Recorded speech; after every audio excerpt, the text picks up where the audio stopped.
ദേശീയ രാഷ്ട്രീയം ഒരു വലിയ വഴിത്തിരിവിലെത്തി നിൽക്കുന്നു എന്ന് ഞാൻ കഴിഞ്ഞ ആഴ്ച സൂചിപ്പിച്ചതിൽ ഉറച്ചു തന്നെ നിൽക്കുന്നു. കാരണം ഒരു റിമാർക്കബിൾ ഷിഫ്റ്റ് ഇവിടെ ദർശിക്കാം. എന്താണ് ആ ഷിഫ്റ്റ് എന്ന് പറയുന്നത്? കഴിഞ്ഞ 12 വർഷം മോദി കാലഘട്ടം അഭംഗുരം പോവുകയാണ്. ഒരിക്കൽ പോലും മോദിയുടെ സിംഹാസനത്തിന്, മോദിയുടെ അധികാരത്തിന്, അല്ലെങ്കിൽ ദേശീയ ജനാധിപത്യ സഖ്യത്തിൻ്റെ മുന്നോട്ടുള്ള പോക്കിന് ഒരു വിഘാതം ഇതുവരെ കണ്ടില്ല. കാരണം പല പ്രക്ഷോഭങ്ങളും ഉണ്ടായി. കർഷക പ്രക്ഷോഭം ഉണ്ടായി, അതുമാത്രമല്ല ഈ ദളിത് ഹരിജന പ്രക്ഷോഭങ്ങൾ, രോഹിത് വേമുല വിഷയവുമായി ബന്ധപ്പെട്ടുണ്ടായി, ഗുസ്തി താരങ്ങളുടെ പ്രക്ഷോഭങ്ങളുണ്ടായി എന്നു വേണ്ട ഒരുപാട് പ്രക്ഷോഭങ്ങളുണ്ടായി. തിരിച്ചടികൾ, രാഷ്ട്രീയ തിരിച്ചടികളുണ്ട്. 2024 ലോക്സഭാ തെരഞ്ഞെടുപ്പിൽ ഉൾപ്പെടെ പ്രതീക്ഷിച്ച വിജയം കൈവരിക്കാൻ, ആ ശതമാനക്കണക്കിൽ അത്രയും സീറ്റുകൾ നേടാൻ, ഒറ്റയ്ക്ക് ഭൂരിപക്ഷം നേടാൻ BJP എന്ന പാർട്ടിക്ക് കഴിഞ്ഞില്ല. ദേശീയ ജനാധിപത്യത്തിന് കഴിഞ്ഞു, കൂടുതൽ പാർട്ടികളെ റോപ്പിൻ ചെയ്തു, ഒക്കെ ശരിയാണ്. സ്റ്റെബിലിറ്റിക്ക്, രാഷ്ട്രീയ സുരക്ഷയ്ക്ക് കോട്ടം തട്ടിയില്ല. പക്ഷേ തിരിച്ചടികൾ ചിലതൊക്കെ ഉണ്ടായി. ആ തിരിച്ചടികളെ, ഓരോ തിരിച്ചടി ഉണ്ടാകുമ്പോഴും സംസ്ഥാന തെരഞ്ഞെടുപ്പിലൂടെ തീർച്ചയായും BJPക്കും ദേശീയ ജനാധിപത്യ സഖ്യത്തിനും തിരിച്ചു വരാൻ കഴിയുന്നു. അപ്പോൾ പ്രതിപക്ഷങ്ങൾ ഇന്ത്യ മുന്നണിയുടെ പരമാവധി സ്ട്രെങ്ത് ഉപയോഗിച്ചുകൊണ്ട് പുതിയതായി രൂപീകരിച്ച ഇന്ത്യ മുന്നണി 2024 പൊരുതിയെങ്കിലും പൊരുതി തോൽക്കാനായിരുന്നു വിധി. അതിനുശേഷം പല കക്ഷികൾ പല രീതിയിൽ ചെതറിപ്പോകുന്നത് കണ്ടു. മമതാ ബാനർജിയുടെ കക്ഷി, അത് BJP വലിയ ഒരുതരം കൊട്ടാര അട്ടിമറിയാണ് ഇവിടെ നടന്നത്. അവിടെ പരാജയപ്പെട്ടതിന് ശേഷം മമതാ ബാനർജിയുടെ കാൽച്ചുവട്ടിൽ നിന്നും മണ്ണ് വല്ലാതെ ഒലിച്ചുപോയി. തമിഴ്നാട്ടിൽ DMK മാറ്റുന്നത്, കോൺഗ്രസ് പാർട്ടി ഒരു സ്ട്രാറ്റജിക് നീക്കത്തിലൂടെ DMK ബാന്ധവം ഉപേക്ഷിച്ച് വിജയ് ബാൻഡ് വാഗണിലേക്ക് എത്തി നിന്നു. അപ്പോൾ ഇതെല്ലാം ഇന്ത്യ മുന്നണിയെ ശിഥിലമാക്കുന്ന ഘടകങ്ങളാണ്. പാർലമെന്റ് സമ്മേളനം തുടങ്ങിയപ്പോൾ എല്ലാ കാര്യങ്ങളും, all stars were smiling at the face of NDA and BJP, ഇതായിരുന്നു അവസ്ഥ. പക്ഷേ ജെൻസി പ്രക്ഷോഭം ഈ പാരഡൈം അപ്പാടെ മാറ്റിമറിച്ചു. ഈ അവസ്ഥാവിശേഷം പൂർണ്ണമായി മാറ്റിമറിച്ചത് കോക്രോച്ചുകളാണ്. അതിൽ ഞാൻ വീണ്ടും പറയുന്നു, അത് കോക്രോച്ചാണ്, അത് ജെൻസിയാണ്. അതിൽ എത്രയെല്ലാം ഈ ക്യാപ്സ്യൂള് വെച്ച് അത് വിദേശ ധനകാര്യ സ്ഥാപനങ്ങളുടെ അല്ലെങ്കിൽ വിദേശ പണത്തിൻ്റെ കടന്നുവരവാണ് ജെൻസികളുടെ പിന്നിൽ. അല്ലെങ്കിൽ FCRI റെഗുലേഷൻ അനുസരിച്ച് ഇപ്പോൾ പിടിമുറുക്കിയിരിക്കുന്നത് വിദേശത്ത് നിന്ന് ഇതുപോലെയുള്ള വിധ്വംസക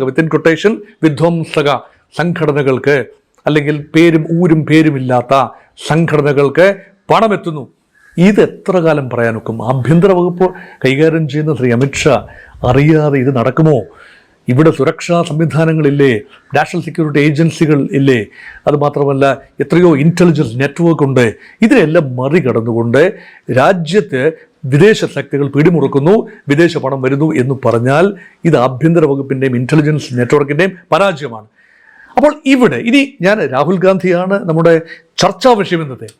എന്താണ് രാഹുൽ ഗാന്ധി ഈ അവസരം പരമാവധി മുതലെടുക്കുന്ന, ഉപയോഗപ്പെടുത്തുന്ന കാഴ്ചയാണ് കണ്ടത്. മുതലെടുപ്പ് എന്നത് നെഗറ്റീവ് അർത്ഥത്തിൽ കാണണ്ട. പ്രതിപക്ഷം ഒരു അവസരം ലഭിച്ചാൽ അത് മുതലെടുക്കും. അതിനുവേണ്ടിയാണ് പ്രതിപക്ഷം. ഭരണപക്ഷത്തിന് ന്യൂനതകളുണ്ടെങ്കിൽ, പോരായ്മകളുണ്ടെങ്കിൽ, ഏതെങ്കിലും വിഷയം കൈകാര്യം ചെയ്യുന്നതിൽ വീഴ്ചയുണ്ടെങ്കിൽ പ്രതിപക്ഷ നേതാവാണ് അത് കയ്യോടെ പിടികൂടി ബദലുകൾ നിർദ്ദേശിക്കുക. അപ്പോൾ ഇതുവരെ രാഹുൽ ഗാന്ധി പ്രതിപക്ഷ നേതാവായത് അടുത്ത കാലത്താണെങ്കിൽ പോലും രാഹുൽ ഗാന്ധി ഇത്രയോ ദീർഘമായ പാരമ്പര്യമുള്ള ഒരു പരിണതപ്രജ്ഞനായ രാഷ്ട്രീയ നേതാവാണ്. യഥാർത്ഥത്തിൽ പപ്പു എന്ന വിളിപ്പേര് എത്ര കാലം വിളിക്കാൻ പറ്റും ഒരാളെ? അദ്ദേഹം മോശക്കാരനാണ്, കഴിവില്ലാത്തയാളാണ്, അദ്ദേഹം ചടലുമായ സംസാരമൊക്കെ നടത്തും, പക്ഷേ പക്വതയില്ല. ഇതിങ്ങനെ നിരന്തരം യുഗാന്ത്യത്തോളം ആവർത്തിക്കാൻ പറ്റുമോ? ഇവിടെ ഒരു റിയാലിറ്റി ടെസ്റ്റിംഗ് കൂടെ നോക്കണ്ടേ? ഇപ്പോൾ എനിക്ക് തോന്നുന്നത് രാഹുൽ ഗാന്ധി റീലോഡഡ് എന്ന രീതിയിലാണ് ഇപ്പോൾ ഈ ജെൻസി പ്രക്ഷോഭത്തിൻ്റെ ആ ഒരു സമയത്ത് രാഹുൽ ഗാന്ധി ഒരു അവസരം, തൻ്റെ ഒരു പൊളിറ്റിക്കൽ റീബർത്തിനുള്ള അവസരം അതിൽ കാണുകയാണ്. അവിടെയാണ് യഥാർത്ഥത്തിൽ എന്താണ് ജനഹൃദയങ്ങളെ ടച്ച് ചെയ്യുന്ന വിഷയങ്ങൾ, ആ ഹൃദയങ്ങളെ ടച്ച് ചെയ്യുന്ന വിഷയങ്ങളിലേക്ക് രാഹുൽ ഗാന്ധി വരികയാണ്. ഭാരത് ജോഡോ യാത്രയിലൂടെ കുറേയൊക്കെ നമ്മളത് കണ്ടതാണ്. ഭാരതത്തിൽ തലങ്ങും വിലങ്ങും സഞ്ചരിച്ച് ഭാരതത്തിൽ ഒരു വലിയ രീതിയിൽ ഈ ഇന്ത്യയുടെ ആത്മാവ് കണ്ടെത്താൻ, ഇന്ത്യയെ യോജിപ്പിക്കാൻ സ്പർദ്ധ വളരുന്ന സാഹചര്യങ്ങൾ ഉണ്ടെങ്കിൽ അതൊന്ന് മാറ്റി സ്നേഹത്തിൻ്റെ കട അല്ലേ, ഈ വൈരുദ്ധ്യങ്ങളുള്ള ഭാരതത്തിൽ സ്നേഹത്തിൻ്റെ കട തുറക്കാൻ ഒരു യാത്ര നടത്തുകയാണ്. ആ യാത്ര വലിയ അനുരണങ്ങൾ ഉണ്ടായതുകൊണ്ടാണ് ഇന്ത്യ സഖ്യത്തിന് 2024 തെരഞ്ഞെടുപ്പിൽ മെച്ചപ്പെട്ട നേട്ടമുണ്ടാക്കിയത്. പക്ഷേ അപ്പോഴും ഒരു പ്രത്യേക കോൺസ്റ്റിറ്റ്യുവൻസിയെ ടാർഗറ്റ് ചെയ്ത് ഒരു പ്രത്യേക ജനവിഭാഗത്തെ ടാർഗറ്റ് ചെയ്ത് ഒരു നീക്കവും കോൺഗ്രസോ ഇന്ത്യ സഖ്യമോ നടത്തിയില്ല എന്നോർക്കണം. ഇവിടെയാണ് 2 കോൺസ്റ്റിറ്റ്യുവൻസീസ്, 2 സെഗ്മെന്റ്, അവഗണിക്കപ്പെട്ടിരുന്ന 2 സെഗ്മെന്റിലേക്ക് കോൺഗ്രസ് പാർട്ടിയുടെയും രാഹുൽ ഗാന്ധിയുടെയും ശ്രദ്ധ പതിയുകയാണ്. Segment number 1 youth. ഇന്ത്യയുടെ ജനസംഖ്യ 142 കോടിയിൽ പരം വളർന്നുകൊണ്ടിരിക്കുന്നു. അതിൽ 65% ജനങ്ങളും 35 വയസ്സിൽ താഴെയുള്ളവരാണ്. അപ്പം നമ്പർ നോക്കൂ, 65% ടു ദി എൻറ്റയർ പോപ്പുലേഷൻ. അതിൽ തന്നെ ഒരു പകുതിയോളം വോട്ടവകാശമുള്ളവരുമാണ്. അപ്പം 18 വയസ്സ് വോട്ടവകാശം ലഭിക്കാനുള്ള 18 വയസ്സിനും 35 വയസ്സിനും ഇടയിലുള്ള population, that is a critical mass. അവർ അസംതൃപ്തരാണ് എന്ന് പല രീതിയിൽ പല സംഭവങ്ങൾ കൊണ്ട് മനസ്സിലായി. കോക്രോച്ച് ജനതാ പാർട്ടിയുടെ ഒരു പേജ് തുറന്നാൽ പെട്ടെന്ന് ലക്ഷക്കണക്കിന് ഫോളോയിങ് ഉണ്ടാകുന്നത് എന്തുകൊണ്ടാണ് ഇവരുടെ സ്റ്റേറ്റ്മെന്റ്സ് വൈറലാകുന്നത്? യുവജനങ്ങൾ മാറി ചിന്തിക്കുന്നു. അവർക്ക് പ്രത്യേകിച്ച് രാഷ്ട്രീയമല്ല, BJP രാഷ്ട്രീയമോ കോൺഗ്രസ് രാഷ്ട്രീയമല്ല. നിലവിൽ ഭാരതത്തിൻ്റെ മുന്നോട്ടുള്ള പോക്കിൽ ഭരണകൂടം അവരെ നയിക്കുന്ന രീതിയിൽ വലിയ അസംതൃപ്തിയുണ്ട്. അതാണ് നീറ്റ് പരീക്ഷയുടെ ക്രമക്കേട് ഒരു സംഭവം മാത്രമാണ്. വിവിധങ്ങൾ, അവർക്ക് ജോലി ലഭിക്കുന്നില്ല, വിദേശത്തേക്ക് പോകാൻ മനസ്സുകൊണ്ട് തയ്യാറായി നിൽക്കുന്നു. എന്തുകൊണ്ടാണ്? മാതൃരാജ്യത്ത് വേണ്ട അവസരങ്ങൾ തുറന്നു കിട്ടുന്നില്ല. അവസരങ്ങൾ ഉണ്ടെങ്കിൽ അവസര സമത്വം നിഷേധിക്കുന്നു. പല കാര്യങ്ങൾ, റിസർവേഷൻ കാരണം മറ്റു പല കാരണങ്ങളാൽ ചില വിഭാഗങ്ങൾക്ക് ജോലിയിലേക്ക് പ്രവേശിക്കാനേ കഴിയുന്നില്ല. അപ്പം ഇവിടെ ആത്യന്തികമായി യുവജനങ്ങൾ, റിസർവേഷൻ ലഭിക്കുന്നവരും ലഭിക്കാത്തവരും ഒരുപോലെ അസംതൃപ്തരാണ്. അപ്പം യൂത്ത് എനർജിയെക്കുറിച്ച് വാതോരാതെ സംസാരിക്കുന്നു ഭരണകൂടം. പക്ഷെ അത് ഒരു കാലത്ത് വലിയ പ്രതീക്ഷയോടുകൂടി, കാരണം കഴിഞ്ഞ ഒരു 10-12 വർഷത്തെ ഒരു തിരിഞ്ഞുനോട്ടം നടത്തിയാൽ വലിയ പ്രതീക്ഷയോടെയാണ് മോദി ഭരണകൂടത്തെ യുവജനത എതിരിട്ടത്.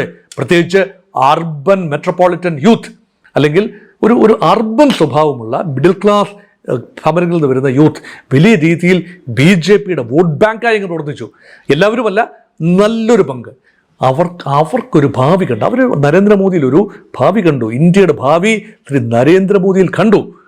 പക്ഷെ ആ ഒരു മോദി മാജിക് അത് വളരെയധികം താഴേക്ക് പോയിരിക്കുന്നു. മോദി യുവജനങ്ങളോട് സംവദിക്കാൻ ശ്രമിച്ചപ്പോൾ എന്താണ് സംഭവിച്ചത് എന്ന് നമ്മൾ കണ്ടതാണ്. ഇൻസ്റ്റഗ്രാമിലൂടെ അർദ്ധരാത്രിയിൽ കുട്ടികളെ അഭിസംബോധന ചെയ്യാൻ സ്വന്തമായി ക്യാമറ അഡ്ജസ്റ്റ് ചെയ്ത് ഒരു ശ്രമം നടത്തി. അത് കൂടുതൽ പരിഹാസത്തിലേക്കാണ് പോയത്. യഥാർത്ഥത്തിൽ ഉദ്ദേശിച്ച ഫലം ചെയ്തില്ല. പിറ്റേന്ന് കുറച്ചുകൂടി ക്യാമറ അഡ്ജസ്റ്റ് ചെയ്ത് യൂത്തിനെ അഡ്രസ്സ് ചെയ്തപ്പോഴും ഇത് ഒരു പഴയ രീതിയിലാണ്. ഈ ടെലിപ്രോംപ്റ്ററിൻ്റെ സഹായത്തോടു കൂടി സംസാരിച്ച് ശീലിച്ച പ്രിയപ്പെട്ട പ്രധാനമന്ത്രി യുവജനങ്ങളോട് സംസാരിക്കുമ്പോൾ നന്നായി ടെക്നോളജി വഴങ്ങുന്ന, ടെക്നോളജിയുടെ അങ്ങേയറ്റം വരെ പോയി കാണാൻ കഴിയുന്ന മനസ്സുള്ളവരാണ് യുവജനങ്ങൾ. അവരെ സംബന്ധിച്ചിടത്തോളം ഇതൊക്കെ ഗിമ്മിക്സാണ്. അപ്പച്ചൻ്റെ ഒരു ഗിമ്മിക്കല്ലേ, ഈ രീതിയിലാണ്, അല്ലെങ്കിൽ അപ്പൂപ്പൻ്റെ ഗിമ്മിക്കല്ലേ, അല്ലെ uncle Modi, what is it, ഈ തരത്തിലുള്ള സംസാരമാണ് യുവജനങ്ങളുടെ ഭാഗത്തു നിന്ന് വരുന്നത്. അപ്പോൾ മോദി മാജിക് എന്ന് പറയുന്നത് യുവജനങ്ങളുടെ പ്രതീക്ഷയായിരുന്ന മോദി മാജിക് പോയി. പക്ഷേ രാഹുലിൻ്റെ പപ്പു ഇമേജ് അവിടെ നിൽക്കുന്നു. യുവജനങ്ങൾ ആ രീതിയിൽ രാഹുൽ ഗാന്ധി അതൊക്കെ അദ്ദേഹം ഇങ്ങനെ പറഞ്ഞുകൊണ്ട് നടക്കും, കാര്യമില്ല എന്ന് പറഞ്ഞിടത്തു നിന്നാണ് രാഹുൽ ഗാന്ധിയുടെ സമ്മേളനങ്ങൾക്ക് ഇപ്പോൾ വൻപൻ ജനക്കൂട്ടമാണ്. അതിൽ നല്ല പങ്ക് യൂത്താണ്. ഈ കഴിഞ്ഞ ഒരു 2 മാസത്തിനുള്ളിൽ സംഭവിച്ച ഷിഫ്റ്റാണ്. ആ ഷിഫ്റ്റ് ഞാൻ സ്വല്പം ദീർഘമായി വീഡിയോ ചെയ്തതിൽ ദയവായി ക്ഷമിക്കുക. ആ ഷിഫ്റ്റ് മനസ്സിലാക്കണമെങ്കിൽ അതിന് നാൾ വഴികൾ പറയാതെ ആ ഷിഫ്റ്റ് മനസ്സിലാവില്ല. ഈ ഷിഫ്റ്റ് സംഭവിക്കുന്നു. ഛാത്രോം കി ഗൂഞ്ച്, ഇതൊരു ക്യാമ്പയിനാണ്. രാഹുൽ ഗാന്ധി യൂത്ത് ഔട്ട്റീച്ചിന് വേണ്ടി ഉപയോഗിച്ച ക്യാമ്പയിൻ്റെ ടൈറ്റിലാണ് ഛത്രോം കി ഗുഞ്ച്. ഇതൊരു പ്രോഗ്രാം അല്ല, ഒരു series of program reaching the target group, specific target group called the youth, the young India. അപ്പം ചെറുപ്പമുള്ള ഇന്ത്യയിലെ ചെറുപ്പക്കാരെ കണ്ടെത്താനുള്ള കോൺഗ്രസ് പാർട്ടിയുടെ ശ്രമം. ഇപ്പം കോൺഗ്രസിനെ പുനരുജ്ജീവിപ്പിക്കണമെങ്കിൽ ഇനി ഓൾറെഡി എസ്റ്റാബ്ലിഷ് ജാതീയമായ അല്ലെങ്കിൽ പ്രാദേശികമായ ഭാഷാപരമായ വോട്ട് ബാങ്ക് മതിയാവില്ല. 2 സെഗ്മെന്റ് വേണം, യൂത്ത് ആൻഡ് വിമൻ. ഇത് രണ്ടും നരേന്ദ്രമോദിയുടെ ഇപ്പോഴത്തെ ഒരു പ്രതീക്ഷിത വോട്ട് ബാങ്ക് തന്നെയാണ്. ആ വോട്ട് ബാങ്കിലേക്ക് ജാതിക്കും മതത്തിനും പ്രദേശത്തിനും ഭാഷയ്ക്കും ലിംഗത്തിനും അതീതമായി ഒരു കടന്നുകയറ്റം, ഇതിനു വേണ്ടിയാണ് ഛാത്രോം കി ഗുഞ്ച് പോലെയുള്ള പ്രോഗ്രാംസുമായി നീങ്ങുന്നത്. അവിടെ കഴിഞ്ഞ ദിവസം പൂനായിൽ വലിയ രീതിയിലുള്ള ഒരു ജനക്കൂട്ടത്തെ ആകർഷിക്കാൻ കോൺഗ്രസിന് കഴിഞ്ഞു. Online registration 30,000 youth registered in no time. പെട്ടെന്ന് തന്നെ 30,000-ൽ പരം യൂത്ത് രജിസ്റ്റർ ചെയ്യുകയാണ് ഈ രാഹുൽ ഗാന്ധിയുടെ സമ്മേളനത്തിന്. വലിയ റെസ്പോൺസാണ് അവിടെ ഉണ്ടായത്. ഇതിനെ തകർക്കാൻ ഇത് വൈദേശിക ശക്തികളാണ് പണം അയച്ചു കൊടുത്തത്. ഓരോ കുട്ടിയും, അതായത് ചെറുപ്പക്കാരെ ഓരോരുത്തരെയും എത്തിക്കുന്നതിന് 30,000 മുതൽ 35,000 രൂപ വരെ ചെലവാക്കി ശതകോടികളാണ് ഇതിനു വേണ്ടി പൊടിച്ചത്. സംസ്ഥാനങ്ങൾ, കോൺഗ്രസ് ഭരിക്കുന്ന സംസ്ഥാനങ്ങൾ, 4 സംസ്ഥാനങ്ങളുണ്ട്, അവിടെ നിന്നെല്ലാമുള്ള ഈ പണമാണ്, അല്ലെങ്കിൽ അത് അവിടുത്തെ കമ്പനികൾ പിരിച്ചെടുത്തത് പല രീതിയിൽ റൂട്ട് ചെയ്ത് എത്തിച്ച് ആളെ കൂട്ടുകയാണ് എന്ന ക്യാപ്സ്യൂളാണ് ഭാരതീയ ജനതാ പാർട്ടി ഇറക്കിയിരിക്കുന്നത്. പക്ഷെ അത് വന്നുകൂടിയ യുവജനങ്ങളെ പരിഹസിക്കുന്നതിന് തുല്യമല്ലേ? അവർ ഛാത്രോം കി ഗുഞ്ച്, രാഹുൽ ഗാന്ധിയുടെ പ്രഭാവമൊന്നും വെച്ചിട്ടായിരിക്കില്ല അവിടെ വന്നത്. അവർ കേൾക്കാൻ ആഗ്രഹിക്കുന്ന അവരുടെ വിഷയങ്ങളാണ്, ടച്ചിങ് ഇഷ്യൂസ്, അവരെ ജീവിതത്തിൽ ഹൃദയത്തെ ടച്ച് ചെയ്യുന്ന വിഷയങ്ങളാണ്. എംപ്ലോയ്മെൻ്റ് ആണ് പ്രധാനപ്പെട്ട വിഷയം. അല്ലെങ്കിൽ ഈ സിസ്റ്റത്തെ കറക്റ്റ് ചെയ്യണം, സിസ്റ്റത്തെ സുതാര്യമാക്കണം, അവസര സമത്വം വേണം, ഇതാണ് അവരുടെ വിഷയം.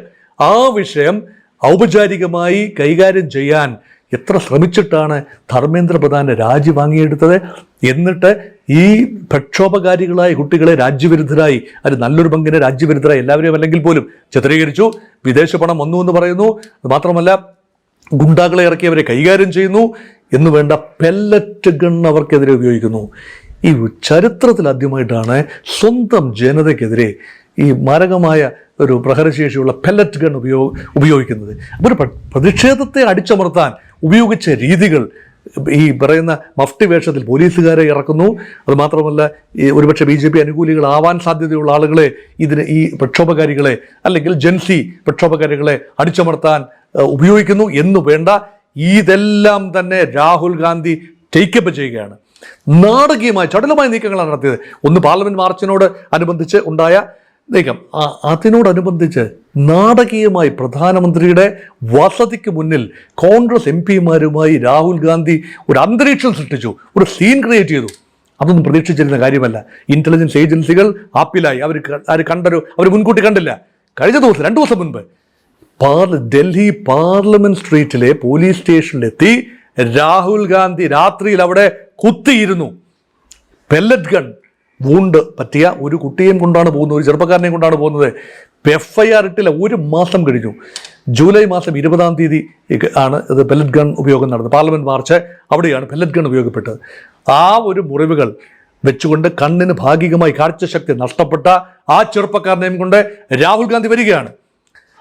ഇവിടെ FIR ഒരു പോലീസ് സ്റ്റേഷനിൽ ചെന്നു. അവർ പറഞ്ഞു സാധ്യമല്ല. കേന്ദ്രമന്ത്രി അമിത്ഷായാണ്, ആഭ്യന്തരമന്ത്രി അമിത്ഷായാണ് ഡൽഹി പോലീസിന്റെ അവസാന വാക്ക്.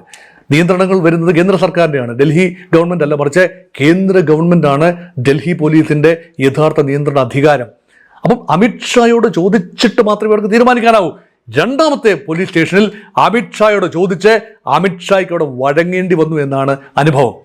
അമിത്ഷാ പറയാതെ, അല്ലെങ്കിൽ കേന്ദ്രത്തിൽ നിന്നും വേണ്ട ഗോ അഹെഡ് കൊടുക്കാതെ FIR ഇടില്ലല്ലോ. 1 മാസം വൈകി FIR എങ്ങനെയാണ് പെട്ടെന്ന് 5 മണിക്കൂർ കൊണ്ട്, രാഹുൽ ഗാന്ധി കുത്തിയിരുന്ന 5 മണിക്കൂർ സമയം കൊണ്ട് പെട്ടെന്ന് സാധ്യമായത് എന്തുകൊണ്ട്? ഇവിടെയാണ് ജനകീയ വിഷയങ്ങൾ ഏറ്റെടുക്കുന്നു. വോട്ട് ചോരിയെക്കുറിച്ച് സംസാരിക്കുമ്പോൾ കാര്യകാരണ സഹിതം, കണക്കുകൾ സഹിതം ഇത് പ്രൂവ് ചെയ്യാൻ കഴിയുമോ എന്ന് മറ്റൊരു കാര്യം. അത് കോടതിയിൽ പരിഗണിക്കപ്പെടുന്ന ഒരു വിഷയമാണ്. പക്ഷേ ജനമനസ്സുകളിൽ ടെക്നോളജി ഉപയോഗിച്ചുകൊണ്ടാണ് വാർത്താ സമ്മേളനം ഇന്ത്യയിലെ ഒരു രാഷ്ട്രീയ നേതാവും നാളിതുവരെ ഉപയോഗിച്ചിട്ടില്ലാത്ത രീതിയിൽ സോഷ്യൽ മീഡിയ ഉപയോഗിക്കാൻ ഇപ്പോൾ രാഹുൽ ഗാന്ധി കഴിയുന്നു. അതിലൂടെ റീച്ച് ചെയ്യാൻ കഴിയുന്നു. 2, ടെക്നോളജി ഉപയോഗിച്ചുകൊണ്ട് പവർ പോയിന്റ് പ്രസന്റേഷനിലൂടെയാണ് കൃത്യമായ കണക്കുകൾ, കൃത്യമായ വിഷ്വൽസ് സഹിതം ആളുകളെ സ്റ്റേജിൽ പരേഡ് ചെയ്തുകൊണ്ട് ഒരുതരം വാർത്താ സമ്മേളനങ്ങൾക്ക് പുതിയ രൂപവും ഭാവവും വരികയാണ്. രാഹുൽ ഗാന്ധിയുടെ വാർത്താ സമ്മേളനങ്ങൾ, മോദിയുടെ വാർത്താ സമ്മേളനങ്ങളില്ലല്ലോ. മോദി നേരിട്ട് മാധ്യമങ്ങളുമായി സംസാരിക്കുന്നതേയില്ല. അല്ലെങ്കിൽ പിന്നെ ചില കരുതിക്കൂട്ടി എടുക്കുന്ന 1-2 ഇന്റർവ്യൂകളാണ് ആകപ്പാടെ മോദിയുമായിട്ടുള്ളത്. അപ്പം നേരിട്ട് സംവദിക്കാൻ, പ്രധാനമന്ത്രിയുമായി നേരിട്ട് സംവദിക്കാൻ യുവജനങ്ങൾക്ക് കഴിയുന്നില്ല. അല്ലെങ്കിൽ അറേഞ്ച്ഡ് സ്റ്റേജ് മാനേജ്ഡ് കാര്യങ്ങൾ മാത്രമേ പറ്റൂ, അല്ലാതില്ല. പക്ഷെ രാഹുൽ ഗാന്ധിയുമായി യുവജനങ്ങൾക്ക് സംവദിക്കാൻ കഴിയുന്നു, ആർക്കും സംവദിക്കാൻ കഴിയുന്നു. പത്രസമ്മേളനങ്ങളിൽ ആർക്കും, ഏത് പത്രങ്ങൾക്കും, ഏത് മാധ്യമങ്ങൾക്കും, ടെലിവിഷൻ ചാനലുകൾക്കും ചോദ്യം ചോദിക്കാൻ കഴിയുന്നു. മറുപടി രാഹുൽ ഗാന്ധിയുടെ ഭാഗത്തുനിന്നുണ്ട്. തൃപ്തികരമാണോ അല്ലയോ എന്നുള്ള മറ്റൊരു കാര്യമാണ്, പക്ഷെ മറുപടി ഉണ്ട്. അപ്പോൾ രണ്ട് കോൺട്രാസ്റ്റിംഗ് സ്റ്റൈൽസ് ആണ്. Modi on one side is looking like a spent force. Rahul Gandhi on the other side has been having a very negative image for a long time among the youth. പക്ഷേ ഇപ്പോൾ ഈ രാഹുൽ ഗാന്ധിയെ തള്ളിപ്പറഞ്ഞ പലരും ഇപ്പോൾ രാഹുൽ ഗാന്ധിക്ക് ചെവി കൊടുക്കുന്നു എന്ന രീതിയിലാണ് റിപ്പോർട്ടുകൾ. ഞാനൊരു രാഹുൽ ആരാധകനൊന്നുമല്ല. രാഹുൽ ഗാന്ധി ആ രീതിയിൽ ഇന്ത്യൻ പ്രധാനമന്ത്രി എന്തെങ്കിലും ആകാൻ സാധിക്കുമെന്ന വലിയ പ്രതീക്ഷയൊന്നുമുള്ള ആളല്ല. പക്ഷേ രാഹുൽ ഗാന്ധി മാറിയിരിക്കുന്നു. ഒരു കാര്യം കൂടെ ശ്രദ്ധിച്ചാൽ നന്ന്, രാഹുൽ ഗാന്ധിക്ക് കൺസിസ്റ്റൻസി പോരാ എന്ന പൊതു അഭിപ്രായത്തോട് ഞാനും ചേർന്ന് നിൽക്കുന്നു. കാരണം രാഹുൽ ഗാന്ധി അങ്ങ് അറ്റം വരെയും സമ്മർദ്ദം ചെലുത്തും, പിന്നെ ആളങ്ങ് സ്കൂട്ടാവുകയാണ്, പിന്നെ കാണില്ല. പിന്നെ മാസങ്ങൾക്ക് ശേഷമാണ്, ആഴ്ചകൾക്ക് ശേഷമാണ് ആ വിഷയവുമായി രാഹുൽ ഗാന്ധി വീണ്ടും സർഫസ് ചെയ്യുന്നത്. ഒരു കൺസിസ്റ്റൻ്റ്ലി ഭരണപക്ഷത്തെ നേതാക്കൾക്കോ പ്രതിപക്ഷത്തെ പ്രധാന മുഖങ്ങൾക്കോ അങ്ങനെ ലീവ് എടുത്ത് മുങ്ങാനാവില്ല. അതല്ല ഇന്ത്യൻ രാഷ്ട്രീയം. 24 മണിക്കൂറും ജാഗ്രതാപൂർവമായി ഗവൺമെന്റിനെ മുൾമുനയിൽ നിർത്താൻ കഴിയുന്ന പ്രതിപക്ഷ നേതാവ് തന്നെയാണ് കൊള്ളാവുന്ന പ്രതിപക്ഷ നേതാവ്. ആ രീതിയിൽ രാഹുൽ ഗാന്ധിക്ക് ഒരു രൂപാന്തരം സംഭവിച്ചാൽ ഒരുപക്ഷെ ഇപ്പോൾ നടത്തുന്ന സമ്മർദ്ദം ഒരു ലോജിക്കൽ കൺക്ലൂഷനിൽ എത്തിച്ചു നിർത്താൻ കഴിയും. അല്ല എങ്കിൽ വീണ്ടും ആളിക്കത്തുന്നു, ഒന്നുകൂടി മിന്നിക്കത്തി, പിന്നെയും പോയി, പിന്നെയും കത്തി, പിന്നെയും പോയി. ആ രീതിയിലല്ല പ്രതിപക്ഷ നേതാവ് LOP പ്രവർത്തിക്കേണ്ടത്. ഇതാണ് എൻ്റെ ഒരു ടേക്ക്. പക്ഷെ രാഹുൽ ഗാന്ധി വലിയ വലിയ കൗതുകം ജനറേറ്റ് ചെയ്യുന്നു. വലിയ രീതിയിൽ ആൾക്കൂട്ടത്തെ ഇപ്പോൾ, പണ്ടൊന്നും ആൾക്കൂട്ടം ആ രീതിയിൽ വരില്ലായിരുന്നു. ഇപ്പം ജൈവികമായ ഒരു ആൾക്കൂട്ടമാണ്. അതിനെ എത്രത്തോളം പരിഹസിക്കാമെങ്കിലും ഇത് മാറി വരുന്ന ചിന്തയെ മഹാരാഷ്ട്രയിൽ പൂനെയിൽ വെച്ച് കണ്ടത്, രാജസ്ഥാനിൽ വെച്ച് ചാത്രോം കി ഗുഞ്ച് മീറ്റിംഗിൽ കണ്ട ആൾക്കൂട്ടം, അതുപോലെ രാഹുൽ ഗാന്ധിയുടെ ധർണ, രാഹുൽ ഗാന്ധിയുടെ പത്രസമ്മേളനങ്ങൾ, ഇതെല്ലാം ഒരു സൂചനയാണെങ്കിൽ പാർലമെന്റിനകത്തും പാർലമെന്റ് പുറത്തും നാടകീയതയും അതുമാത്രമല്ല ഇമ്പാക്റ്റ്ഫുൾ ഒരു റോൾ വഹിക്കാൻ, നാടകീയമാണെങ്കിൽ പോലും പലതും നാടകീയമാണ്. രാഹുൽ ഗാന്ധിയുടെ പല സംസാരങ്ങളും നാടകീയമാണ്. പാർലമെന്റിനകത്തെ സംസാരങ്ങളിലും നാടകീയതയുണ്ട്. അതൊക്കെ ഇന്ത്യൻ രാഷ്ട്രീയത്തിൽ ഉള്ളതല്ലേ. നാടകീയതയൊക്കെ ഇല്ലാതെ എങ്ങനെയാണ്? ഒരു അപ്രവചനീയമായ കാര്യങ്ങൾ, സുരക്ഷാ ഏജൻസികൾക്ക് രാഹുൽ ഗാന്ധിയുടെ നീക്കങ്ങൾ മുൻകൂട്ടി കാണാൻ ഇപ്പോൾ കഴിയുന്നില്ല. ഇത്രയും ആളുകൾ എങ്ങനെ വന്നു എന്ന് അവർക്ക് അമ്പരക്കുകയാണ്. ആ രീതിയിൽ പ്രതിപക്ഷ നേതാവ്, ഇപ്പം നമുക്കൊരു പ്രതിപക്ഷ നേതാവ് ഉണ്ടായിരിക്കുന്നു എന്നൊരു ഫീലുണ്ട്. കാരണം ഭരണപക്ഷത്തെ കയറൂരി വിടുക എന്നതല്ല, ശക്തമായ ജനാധിപത്യത്തിന് അത്യാവശ്യം ശക്തമായ ഭരണപക്ഷവും ഉറപ്പുള്ള ഭരണപക്ഷവും അതുപോലെ ശക്തമായ പ്രതിപക്ഷവുമാണ്. അങ്ങനെ ശക്തനായ പ്രധാനമന്ത്രിക്ക് അതിശക്തനായ ഒരു പ്രതിപക്ഷ നേതാവ് പ്രതിയോഗിയായി വരുന്ന ഒരു രോമാഞ്ചജനകമായ ഒരു രാഷ്ട്രീയത്തിലേക്ക് കടന്നു വരുന്നു. അതുകൊണ്ട് ഞാൻ ആരെയും മോശക്കാരനാക്കിയോ വാഴ്ത്തുകയോ ചെയ്യാൻ വേണ്ടി അല്ല ഇങ്ങനെയുള്ള കാര്യങ്ങൾ തുറന്ന് സംസാരിക്കുന്നത്. ഇന്ത്യയിൽ മാറി വരുന്ന ചിന്തയുണ്ടെങ്കിൽ അത് മാറിയ ചിന്തയുണ്ട് എന്ന സൂചന പ്രേക്ഷകരുമായി ഞാൻ പങ്കുവയ്ക്കുന്നു. അത് എൻ്റെ അഭിപ്രായമായി മാത്രം കരുതുക. വിരുദ്ധമായ അഭിപ്രായങ്ങളുള്ളവരുണ്ടാവാം, തീർച്ചയായും കമൻറ്റ് ബോക്സിൽ അതൊക്കെ ഇടുക. എല്ലാവർക്കും ഓണാശംസകൾ നേർന്നുകൊണ്ട് ഇന്ത്യൻ രാഷ്ട്രീയം നല്ല അടിയും തിരിച്ചടിയുമായി ഗംഭീരമായി ആരോഗ്യപരമായി പോകട്ടെ. ഈ ആളുകളെ മോശമാക്കുന്ന പ്രവർത്തനങ്ങൾ, വ്യക്തികളെ തേജോവധം ചെയ്യുന്ന രീതിയിലേക്ക് പോകാതെ ഇഷ്യൂസ് എടുത്തുകൊണ്ട്, രാഹുൽ ഗാന്ധി എടുത്തിരിക്കുന്ന പോലെ ഇഷ്യൂസ് എടുത്തുകൊണ്ട്, youth issue, women issue, gender issue എല്ലാം എടുത്തുകൊണ്ട് മുന്നോട്ട് പോകട്ടെ. അങ്ങനെ നിലവാരമുള്ള രാഷ്ട്രീയ പ്രവർത്തനം ഇന്ത്യയിൽ ഉണ്ടാകട്ടെ എന്ന് ആശംസിച്ചുകൊണ്ട് അവസാനിപ്പിക്കുന്നു. ഹാപ്പി ഓണം.